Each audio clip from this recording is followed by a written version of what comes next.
Disons tout de suite que ce n'est pas un sujet facile. D'abord parce que, comme nous l'avons vu, c'est sur ce point-là que souvent se sont produits les grandes hérésies, celles que nous étudions notamment en histoire de l'Église. Et deuxièmement, pour une autre raison, parce que dans ce domaine aussi, il y a eu une occidentalisation de la foi. Et ce faisant, nous allons être amenés à suivre une méthode quelque peu, comment dirais-je, inorthodoxe. Nous serons un petit peu dans la situation de ces gens, de ces Grecs, de ces non-juifs dont il est question dans le chapitre 11 de l'évangile de Jean, qui étaient venus vers les disciples pour leur dire « Nous voudrions voir Jésus ». Bien sûr, Jésus, on croit le connaître. Et puis, soudain, on se rend compte, que les premiers chrétiens, qui étaient tous des juifs, manifestement, voyaient en Jésus, on pourrait dire le plus beau fleuron qu'ait jamais produit le peuple d'Israël, la plante la plus extraordinaire et la plus remarquable qui soit née de ce terreau qu'était le peuple d'Israël. Cependant, jamais, à aucun moment, ils n'ont pensé qu'il fallait couper cette plante de son environnement. Et c'est exactement ce qui s'est produit dans l'Église chrétienne, notamment à partir du IIe siècle, et plus particulièrement sous l'influence de Marcion, dont nous avons eu l'occasion de parler en histoire de l'Église, ça fait déjà quelques années, alors peut-être les souvenirs sont plus très frais. Marcion, cet homme qui avait voulu complètement déjudaïser l'Évangile, qui avait opposé l'Ancien et le Nouveau Testament, qui avait opposé le Dieu vengeur et jaloux, le Dieu légaliste de l'Ancien Testament, au doux Jésus, plein de miséricorde, d'amour du Nouveau Testament. Et bien que ce Marcion ait été condamné par l'Église officielle, parce qu'il était allé trop loin dans ce domaine, le poison qui avait été le sien a continué à faire des ravages jusqu'à nos jours. Et soudain, nous nous rendons donc compte qu'au travers du Jésus de la tradition chrétienne, eh bien, il y a plus. Nous découvrons en lui Yeshua ben David, ben Abraham, le Messie d'Israël et le Sauveur des païens. Et c'est précisément cette démarche que nous allons suivre. Il n'est pas possible de séparer Jésus de son environnement juif. Il n'est pas possible de séparer Jésus des Écritures. Et les Écritures, pour lui, pour les disciples, c'était essentiellement ce que nous appelons l'Ancien Testament. D'ailleurs, cette expression elle-même, Ancien Testament, est quelque peu piégée. Parce que, là aussi, il y a le relent de marcionisme, comme si l'Ancien Testament était quelque chose de dépassé, quelque chose qui n'avait plus rien à nous apporter aujourd'hui, remplacé qu'il est par le nouveau qui lui a été substitué. Alors que le Nouveau Testament n'est rien d'autre que la continuation de l'Ancien, l'accomplissement de l'Ancien. Et il n'y a pas rupture entre les deux réalités, mais il y a continuité. Quand il parlait aux disciples qui allaient à Emmaüs le soir de Pâques, Jésus, nous dit l'évangéliste Luc, se mit à leur expliquer dans toutes les Écritures ce qui le concernait. Et c'est donc dans ces Écritures-là qu'il nous faut d'abord rechercher qui est justement Jésus. C'est au travers d'elle que nous avons d'abord à le voir et à le découvrir. Parce que s'il n'y a pas une continuité entre les Écritures et le témoignage des apôtres dans ce que nous appelons le Nouveau Testament, alors Jésus n'est rien. Rien d'autre qu'un imposteur. Mais s'il y a vraiment continuité, s'il y a vraiment accomplissement par ce Jésus, de ce qui avait été écrit de lui par les prophètes, par Moïse, par David, alors il est vraiment le Messie d'Israël et il est vraiment la lumière des païens que nous sommes. Et c'est pourquoi dans tout ce cours de Christologie, c'est cet aspect-là que nous essaierons de souligner, parce que dans la plupart justement des études christologiques qui ont été faites par les non-juifs depuis des siècles et des siècles, c'est un aspect qui a été souvent ignoré, par ignorance très souvent, mais aussi délibérément et volontairement, je dirais par anti-judaïsme. Et c'est pourquoi notre première démarche va consister à essayer de voir ce que dit de lui, justement, à la fois, je dirais, l'Écriture, encore une fois, ce que nous appelons l'Ancien Testament, et puis deuxièmement aussi, d'une certaine manière, ce que dit la tradition juive du Messie. L'idée que se faisait la tradition juive du Messie à l'époque de Jésus. Et nous allons voir que contrairement à une idée répandue très souvent, ce que Jésus a été, ce que Jésus a dit et a affirmé, bien loin de contredire ce qu'Israël attendait, eh bien s'inscrit dans la droite ligne de l'espérance d'Israël. Et qu'il y a eu, dans toute cette période que nous appelons la période intertestamentaire, une continuité, il y a eu une préparation spirituelle pour que, ainsi que le dit l'apôtre Paul, lorsque les temps soient accomplis, Dieu envoie son Fils, né d'une femme et né sous la loi. Et ce sont deux termes sur lesquels nous aurons l'occasion de revenir, deux termes qui sont extrêmement importants.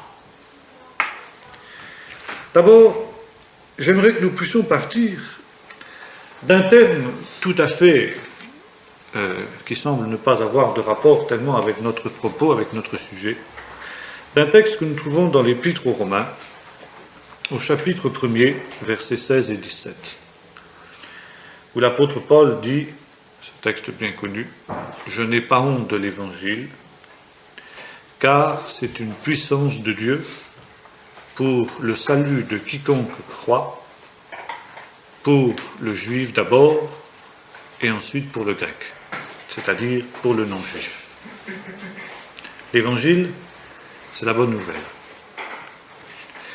La bonne nouvelle qui concerne Jésus. Justement, Jésus, né d'une femme, est né sous la loi. Pourquoi justement l'Évangile? D'où vient cette expression?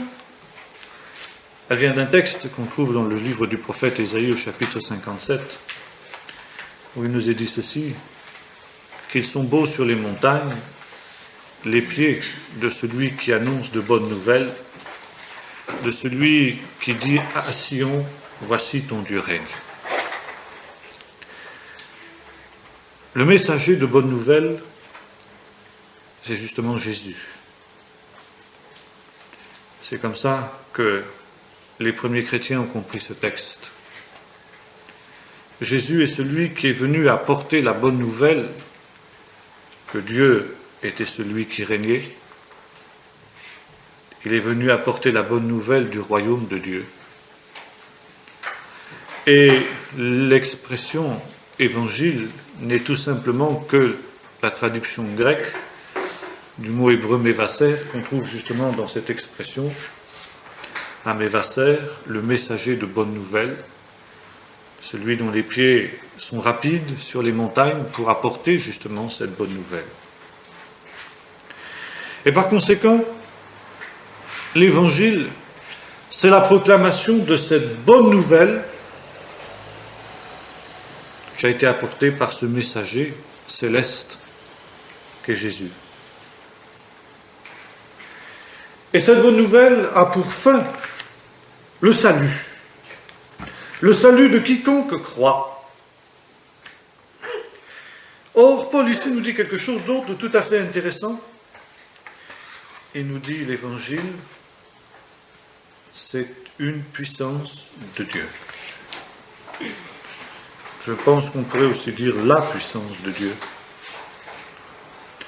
La puissance de Dieu pour le salut de quiconque croit. Cette expression, puissance de Dieu, est souvent pour nous extrêmement banale. Puissance, la force. Nous savons que Dieu est un Dieu fort. Et ce faisant, disons bien l'évangile, c'est cette réalité dans laquelle est enfermée cette force de Dieu qui a pour but de conduire au salut celui qui croit. En fait, c'est beaucoup plus profond que cela, cette expression, la puissance de Dieu. Paul, en tant que juif, entendait bien plus ce que nous entendons, nous, non-juifs, par l'expression puissance de Dieu. La puissance de Dieu, bien sûr, c'est lié avec le plan de Dieu. Nous avons vu dans notre première partie, le cours sur Dieu, on appelle théologie, doctrine de Dieu, que la volonté de Dieu, le plan de Dieu, est le moteur de l'histoire. L'histoire, en fin de compte, se déroule selon le plan éternel de Dieu. Pas toujours, bien sûr. Exactement comme Dieu aurait voulu qu'elle se déroule, parce que Dieu respecte la liberté de ses créatures. Mais en fin de compte, en dernier ressort, Dieu conduit l'histoire pour que les buts ultimes qu'il a fixés à cette histoire s'accomplissent. Et cette histoire est surtout et d'abord l'histoire d'Israël. C'est pourquoi, dans la révélation biblique, l'histoire d'Israël tient une si grande place. Et pour exécuter cette volonté éternelle de Dieu, eh bien Dieu utilise sa puissance. La puissance est l'instrument que Dieu utilise pour exécuter ses desseins. La puissance de Dieu façonne l'histoire exactement comme la puissance de Dieu au commencement a créé le monde,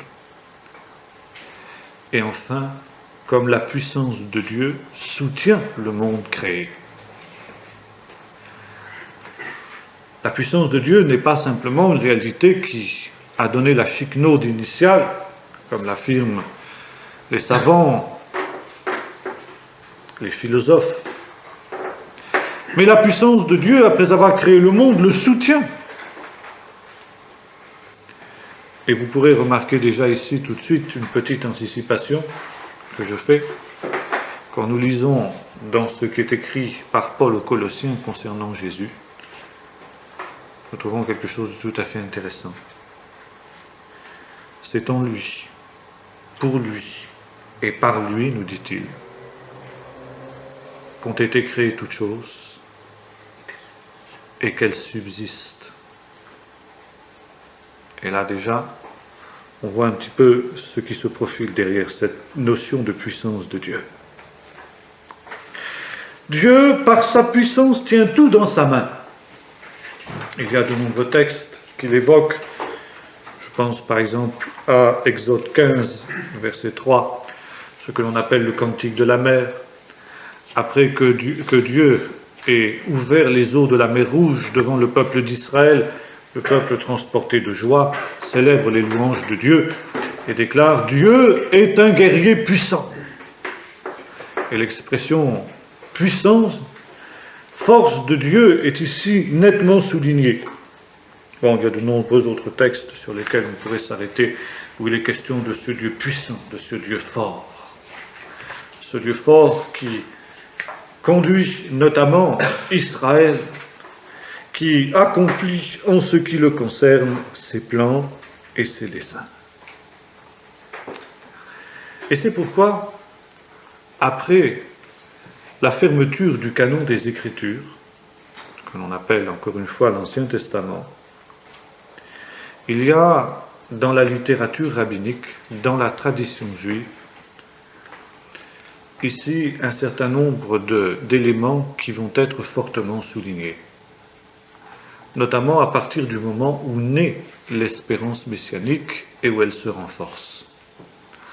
La période qui sépare l'Ancien et le Nouveau Testament est une période d'attente messianique intense. Et voilà que dans cette période d'attente messianique, il va y avoir, soudain, dans la tradition, ce que l'on appelle des hypostases de Dieu. Hypostase, un mot grec assez barbare, que nous avons déjà rencontré en histoire d'Église, quand nous avons parlé justement notamment de la Trinité. La Trinité, le Père, le Fils et le Saint-Esprit, nous avons dit ce sont trois hypostases de Dieu. C'est-à-dire trois personnes divines qui ne sont pas autonomes les unes par rapport aux autres, mais qui sont liées les unes aux autres. Si je ne m'abuse, hypostase signifie personne en grec. Tu te souviens plus où on prend là, Catherine? Il me semble que c'est quelque chose comme cela.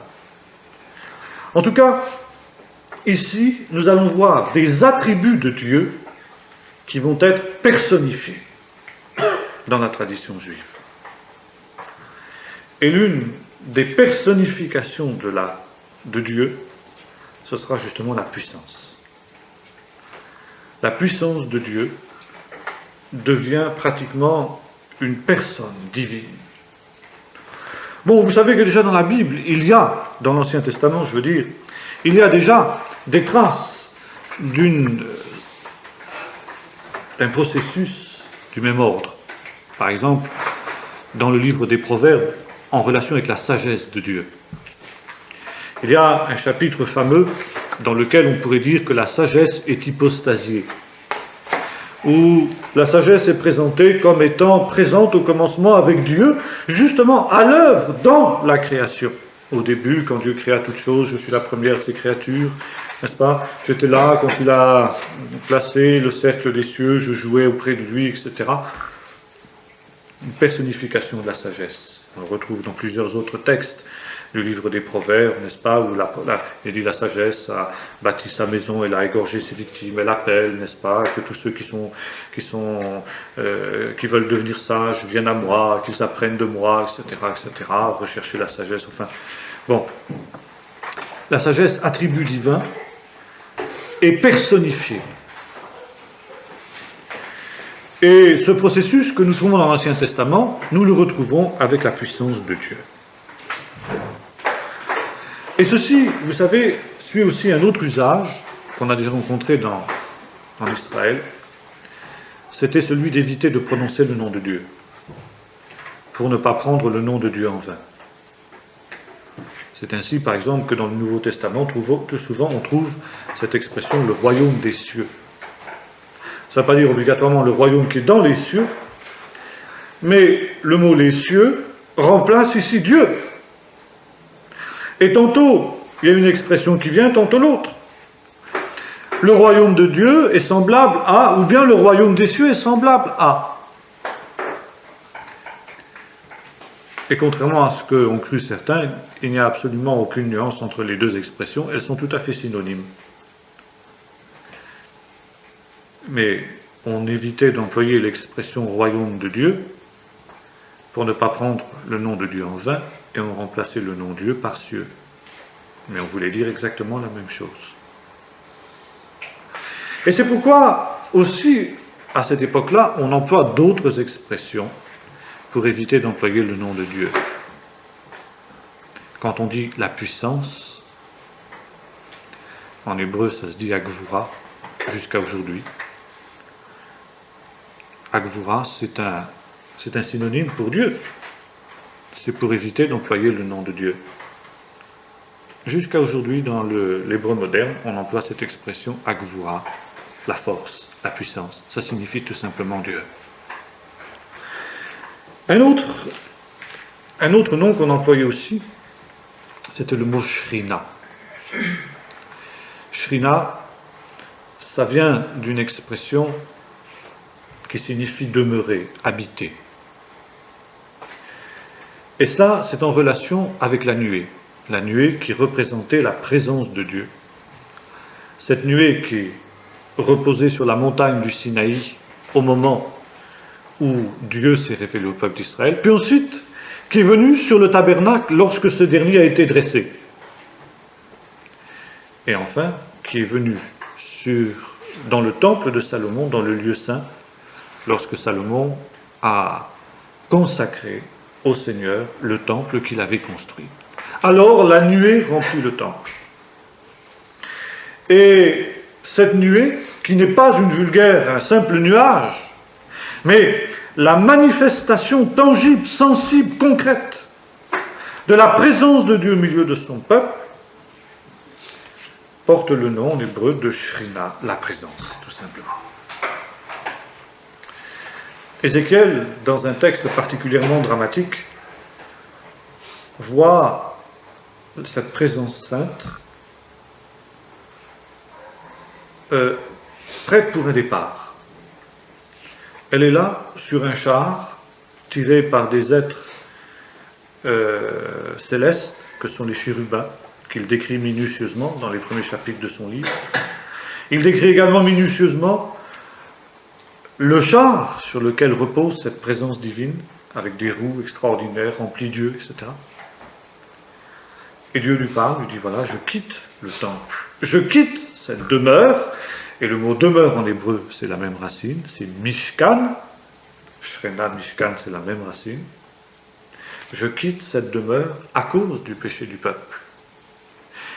Et après avoir décrit les péchés qu'il y a dans Jérusalem, le char de l'Éternel sort de la ville, sort du temple, puis sort de la ville, les chérubins déploient leurs ailes, et le char de l'Éternel, qui emporte la présence divine, quitte le temple, quitte Jérusalem, gravit le mont des Oliviers, s'arrête un instant, comme à regret, un dernier regard sur la ville, et disparaît de l'autre côté. Et à la fin du livre du prophète, lorsque ce dernier reçoit la vision du temple nouveau, lorsque le temple lui a été décrit minutieusement, de nouveau le même char de l'Éternel qui ramène la présence sainte, la Shrina, revient dans les mêmes conditions.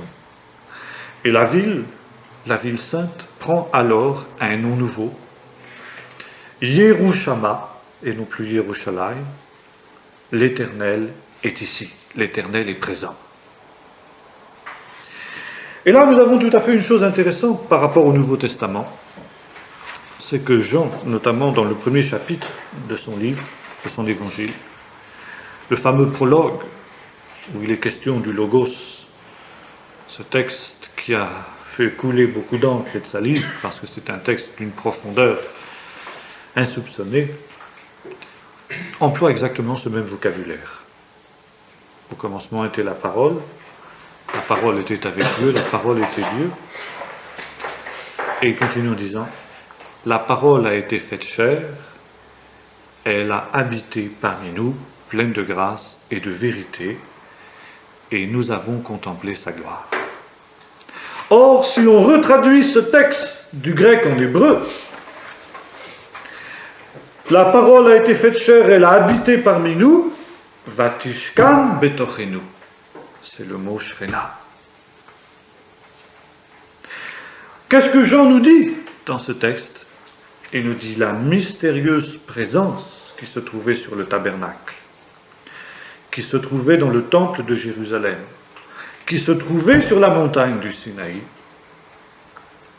que Ézéchiel a vu partir et revenir, Cette présence mystérieuse, ce n'était autre que le Fils de Dieu éternel, la parole éternelle de Dieu, Jésus. La parole faite chair, elle a habité, comme dans le tabernacle, parmi nous, pleine de grâce et de vérité.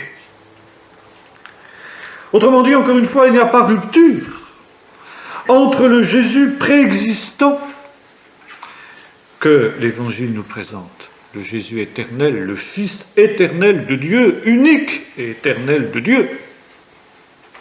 Celui, nous dira l'apôtre Paul, qui était en forme de Dieu, c'est le même dont nous trouvons déjà la trace dans l'Ancien Testament. Premièrement, il est la puissance mystérieuse de Dieu, parce que la parole de Dieu, c'est la puissance. Dieu dit que la lumière soit, et la lumière fut. Par lui et en lui, toutes choses ont été créées, dira l'apôtre Paul. Donc, par cette parole de puissance de Dieu, Jésus, le Fils éternel, qui a été révélé lorsque les temps ont été accomplis, quand est venue la plénitude des temps, et cette puissance de Dieu par laquelle ont été créées toutes choses, celles qui sont dans le ciel, sur la terre et sous la terre. Deuxièmement, Jésus est cette manifestation, cette présence de Dieu qui a agi au milieu des hommes depuis le commencement sur le mont Sinaï et à différentes époques de l'histoire d'Israël. Cette présence qui sera éternellement au milieu des hommes au temps de la fin, ainsi que l'avait vu le prophète Ézéchiel, quand Jérusalem, purifiée de ses péchés, s'appellera Yerushalma, l'Éternel est là. Et puis, Jean ajoute un troisième terme, nous avons contemplé sa gloire. La gloire aussi, c'est une notion très importante dans le judaïsme, déjà dans l'Ancien Testament. La gloire, c'est la manifestation de ce que Dieu est. Dieu, nous dira l'apôtre Jean, personne ne l'a jamais vu. Le Fils unique qui est dans le sein du Père est celui qui nous l'a fait connaître. Et dans ce sens, le Fils unique est la gloire de Dieu. Ça veut dire, il révèle ce qu'est Dieu, il le rend visible, il le manifeste, il manifeste ce qui autrement serait invisible. Les perfections de Dieu, la bonté, la puissance, l'amour, la sainteté de Dieu, toutes choses que l'homme ne peut connaître parce qu'il ne peut voir Dieu, soudain elles sont rendues visibles au travers de celui qui est justement l'image du Dieu invisible et qui, ce faisant, devient la gloire de Dieu. Et vous avez peut-être remarqué combien la gloire de Dieu a une place prépondérante dans les évangiles, et notamment dans la vie de Jésus. Le but de la vie de Jésus, c'était de glorifier son Père. Le but de la vie de Jésus, c'était que Dieu soit réellement glorifié au milieu des hommes. Et quand il a terminé son œuvre avant la croix, il peut dire « J'ai glorifié ton nom sur la terre. J'ai glorifié ton nom. » Et maintenant, il dit « Père, glorifie encore ton nom » au moment de la croix, quand va intervenir la manifestation suprême de la gloire de Dieu dans la mort, mais surtout dans la résurrection du Fils. Par conséquent, il y a tout un mystère qui jusqu'alors était caché et qui en Jésus va devenir visible. Nous avons contemplé sa gloire. Nous avons contemplé ce qui était caché, ce qui était en germe dans l'ancienne alliance, mais qui était encore caché dans l'ancienne alliance et qui soudain va devenir visible. Et c'est l'image du voile déchiré qui fait que soudain ce qui était caché, ce que l'on pressentait, ce qui était déjà promis, ce qui était déjà en germe, mais qui n'était pas encore visible, va devenir visible, c'est-à-dire la manifestation de la présence de Dieu lui-même au milieu des hommes. Non plus une présence intermittente, comme c'était le cas dans l'Ancienne Alliance, mais une présence permanente, et ce n'est pas pour rien qu'un des noms du Messie, c'est Immanuel, Dieu avec nous. Et ça aussi, nous aurons l'occasion d'y revenir. Jésus lui-même s'est souvent identifié avec cette présence de Dieu. Et ainsi, nous voyons qu'il y a dans le judaïsme, qui attendait le Messie, qui l'attend encore, on pourrait dire 4 hypostases divines. La première, nous avons dit, c'est la puissance. La deuxième, c'est la sagesse, ou l'inverse, plutôt la sagesse d'abord, la puissance ensuite. Troisièmement, la gloire. Et quatrièmement, la présence. Et on peut employer ces termes jusqu'à aujourd'hui indifféremment pour désigner Dieu. Bon, la puissance, on peut parler la présence, et notamment dans la Kabbale a fait un grand usage de cette expression, de cette hypostase, qu'est la présence, la gloire. C'est aussi une expression pour désigner Dieu. Et puis, la Shrina en particulier, elle est assimilée avec l'Esprit. L'Esprit Saint et la Shrina, c'est finalement la même chose. Et là, on voit aussi se dessiner, déjà, voyez-vous, la doctrine de la Trinité dont nous avons parlé ensemble. D'ailleurs, en hébreu, le mot esprit, c'est un mot féminin, exactement comme le mot Shrina, présence. Et par conséquent, les deux choses sont assimilées. Mais encore une fois, déjà, il y a ici un processus par lequel cette présence de Dieu est hypostasiée, c'est-à-dire est personnifiée. Et en même temps, l'Esprit est personnifié. Et en même temps, la puissance est personnifiée. Et là, nous voyons déjà apparaître la deuxième personne de la Trinité, le Fils. Puissance de Dieu et sagesse de Dieu. Et quand nous lisons Paul, justement, nous trouvons souvent ces expressions. Lui qui a été fait pour nous sagesse, justification et rédemption, dira-t-il. Ou encore le texte des Romains dont nous sommes partis, n'est-ce pas? C'est une puissance de Dieu pour le salut de quiconque croit. Ou encore le fameux texte des Corinthiens, n'est-ce pas? Les Juifs demandent des miracles, les Grecs demandent la sagesse, nous prêchons Christ crucifié. Folie pour les uns, scandale pour les autres, mais puissance de Dieu et sagesse de Dieu. Là, nous trouvons ces deux notions qui étaient familières aux Juifs de son temps. Autrement dit, pour Paul, Jésus est vraiment la personnification de ces notions que les Juifs, justement, attendaient. Vous pouvez trouver, par exemple, dans le Nouveau Testament, un certain nombre de textes aussi où on trouve ces notions, alors là, vraiment, dans une dimension totalement hypostasiée. Par exemple, le texte, où le fameux texte de Simon le magicien.